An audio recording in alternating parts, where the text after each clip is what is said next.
How do you know if you're a people pleaser? I asked that question because for the longest time, I really never thought I was a people pleaser. I honestly always felt like I was the furthest thing from a people pleaser. I've always been very honest. I've always been very blunt, no matter the care, whether it's in working world or in friendships.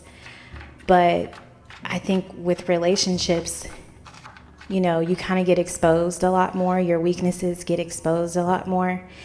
And then you kind of see the blindness, your blind spots that you don't really see with your friends or even with your coworkers or even with strangers you deal with day to day. It's so easy to be honest and blunt with, other people, but when it comes down to maybe your romantic partners, you might show up a little bit differently.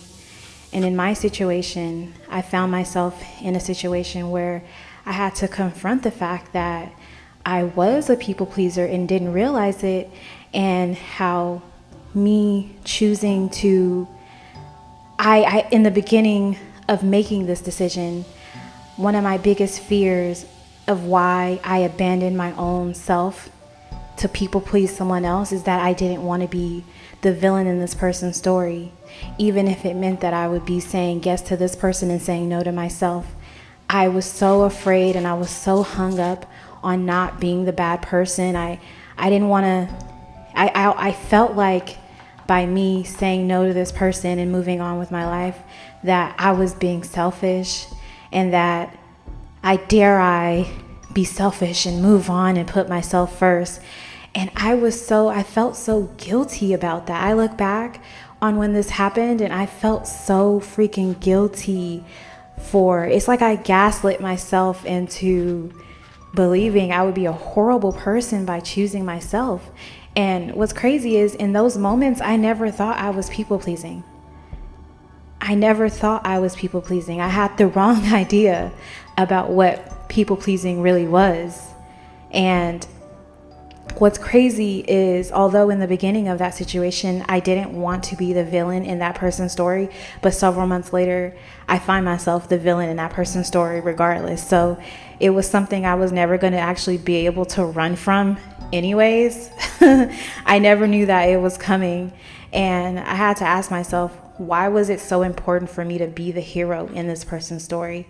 Why did I need to be the hero in this person's story? Why couldn't I set boundaries and stand firm in how I felt? My gut was telling me so hard to not do it.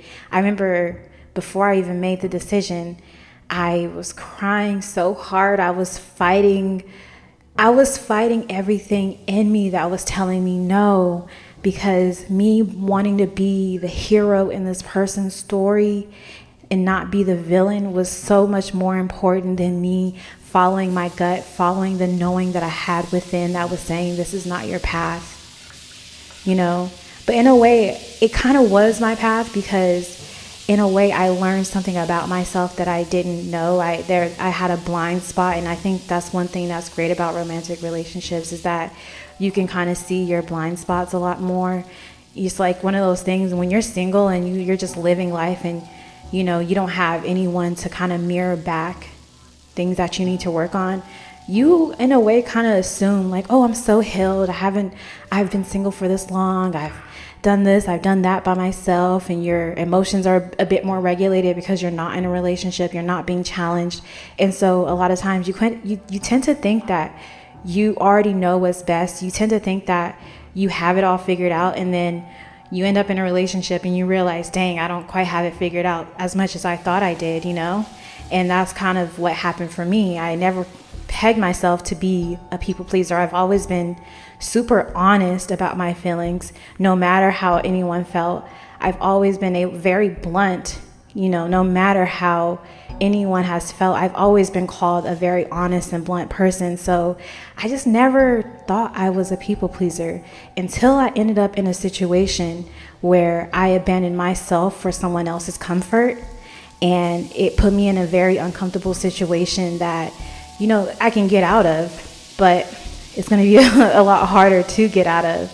But I see that even though I was running from feeling like the villain, I was running from wanting to be the villain in someone's story, I still ended up being the villain in someone's story. So there was a part of me that had to experience this to see where I really did not trust my gut. And I was looking, when I was going through the situation, my gut was telling me not to do it, right? But because I was so hung up on wanting to be the good person in this person's story, I had to go ask my friend. I had to go ask this friend. I had to go ask my parent. What did they think? And of course, they told me I should move forward with it.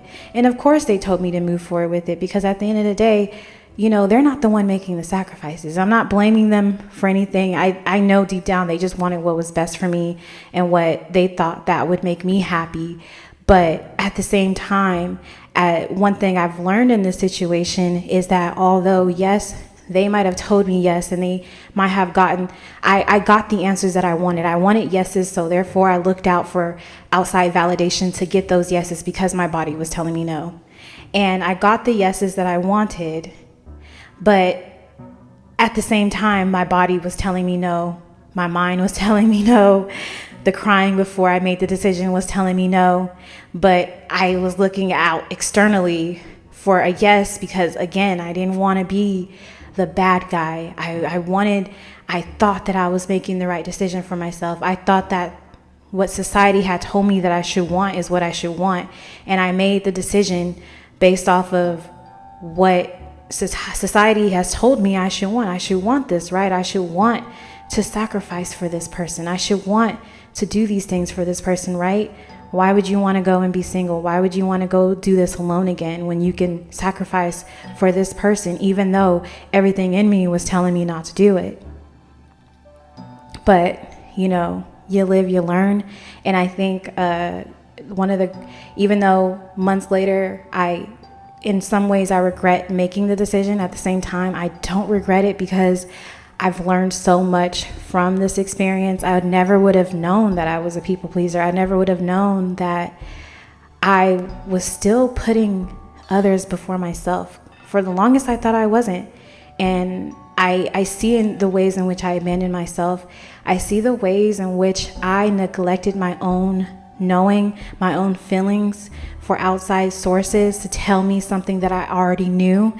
And I think the one thing that I've learned in this journey of people pleasing is to trust my gut, trust myself, because I had all the answers within when it first happened, and I didn't want to listen. But now I have a very close bond with myself now.